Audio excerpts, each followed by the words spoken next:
Inside Jekyll Island, the secret meeting that created the Federal Reserve. Forward. In November of 1910, a train slipped quietly out of Hoboken Station under cover of darkness.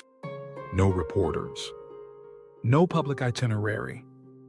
The men aboard weren't ordinary travelers. They were the titans of American finance. Their destination, a secluded island off the coast of Georgia. Their mission, to redesign the entire American financial system. For more than a century, the details of that trip have been shrouded in secrecy, dismissed by some as conspiracy, confirmed by others as fact. This is the real story of what happened on Jekyll Island, the meeting that would change the world's money forever. There is a link to my original video below in the comments. Chapter 1. The Panic Before the Plan. 3 years earlier, in 1907, panic swept through Wall Street. Banks collapsed. Depositors lined the streets. The U.S. financial system nearly imploded overnight. Only one man, the legendary J.P. Morgan, stepped in to halt the chaos, using his own fortune to rescue the markets. That single event exposed a chilling truth. America's money supply was controlled by private banks, not the government. There was no central authority to stabilize credit or backstop a run. Politicians feared it. Bankers craved it. And the public? They just wanted security. Out of the rubble came Senator Nelson Aldrich, a Rhode Island Republican and chairman of the National Monetary Commission. Aldrich vowed to create a system that would prevent another panic. But behind his promise was a quiet determination to keep control where it had always been, in the hands of the few who understood money. Chapter 2. The Gathering of Power. Aldrich called for an elite task force, a secret team of the most powerful financial minds in America. There would be no publicity, no records, and no interruptions. The men invited were chosen with surgical precision. Henry P. Davison, senior partner at J.P. Morgan & Company, Frank A. Vanderlip, president of National City Bank, now Citibank. Paul M. Warburg, a German-born banker from Kuhn, Loeb & Company, trained in the art of European central banking. A. Piet Andrew, Assistant Secretary of the Treasury. And Arthur Shelton, Aldrich's loyal secretary. They boarded a private railway car under assumed names. Even the staff were kept in the dark. Their luggage bore no initials. Their tickets no titles. When questioned, they said they were on a duck hunting trip. But their real quarry wasn't foul. It was control. After 23 hours of travel, the train pulled into the coastal town of Brunswick, Georgia.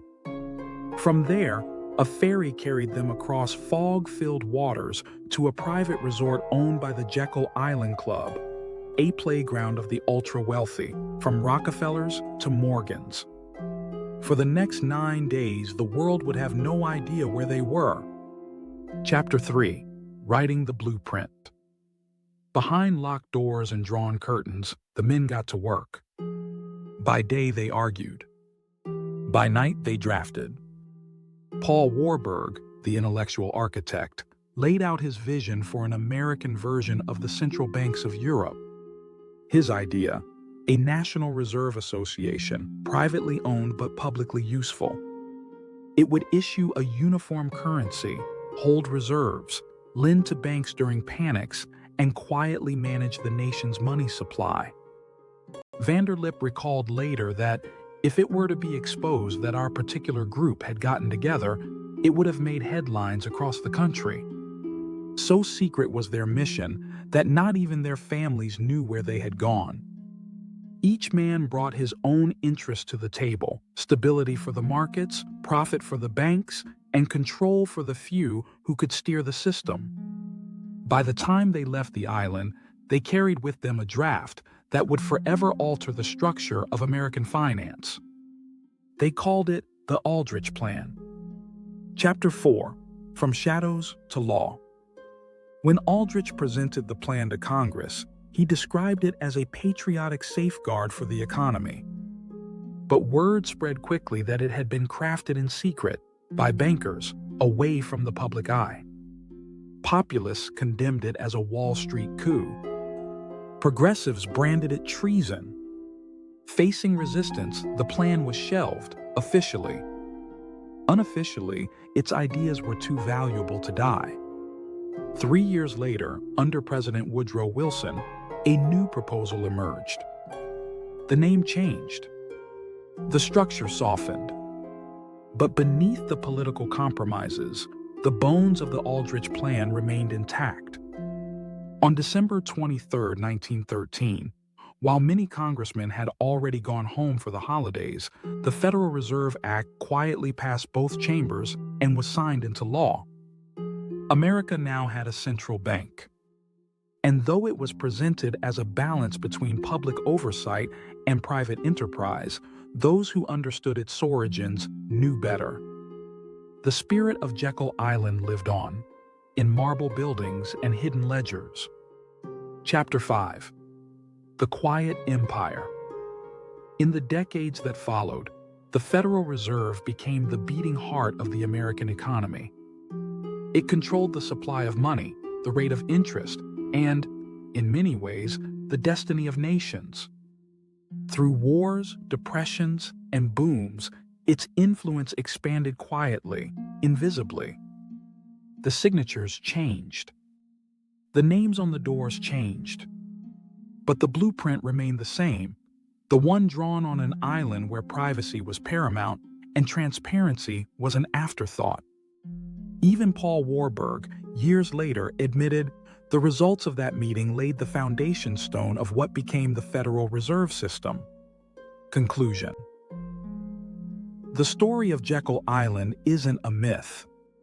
It's a reminder that history often turns not on the roar of crowds, but on the whispers of men behind closed doors.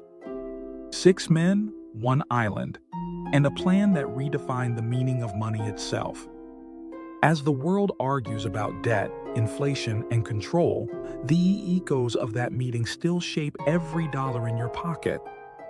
The question isn't whether the secret of Jekyll Island was real. It's whether its consequences ever truly ended. I hope you enjoyed this video. Remember to like, comment, and subscribe.